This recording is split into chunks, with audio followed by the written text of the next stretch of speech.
আজকে আমরা দেখব মোবাইল ফোনের রেজিস্টার দেখতে কেমন হয় এবং এটার কাজ কি এবং এটা নষ্ট হলে কি হয়। মোবাইল ফোনের রেজিস্টার দেখতে ব্ল্যাক কালার হয় এবং দুই পাশে সিলভার হয় এবং রেজিস্টার তোলার পরে উল্টা পাশে ওই পাশেও সাদা হয়। তো আমাদের একটা রেজিস্টার, এটা দেখতে কালো এবং খানিকটা চ্যাপ্টা এবং দুই পাশে সিলভার কালার। এটা আমাদের ফিউজ রেজিস্টার, জিরো মানের রেজিস্টার। এটা যদি নষ্ট হয় তাহলে আমরা এটাকে তুলে একটা জাম্প করে দিলেই চলবে।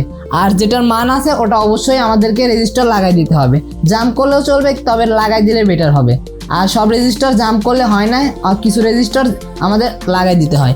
আমাদের রেজিস্টার আরও দেখবে, এটা একটা রেজিস্টার, এটা একটা রেজিস্টার, এটা একটা রেজিস্টার। রেজিস্টারের কাজ ভোল্টেজকে বাধা প্রদান করে। তো রেজিস্টার যদি নষ্ট হয় তাহলে আমার রেজিস্টার মাপতে হলে বিপ মোডে মাপতে পারবেন এবং ওমস মোডে মাপা যায়। তো আমরা যদি রেজিস্টার নষ্ট হয় তাহলে এটা ফালাই দিবেন, ফালাই দিয়ে নতুন একটা লাগাবেন। আর যদি জিরো মানের রেজিস্টার হয় তাহলে একটা জাম্প করে দিলে হয়ে যায়। রেজিস্টার দেখতে এমন, আশা করি বুঝতে পেরেছেন।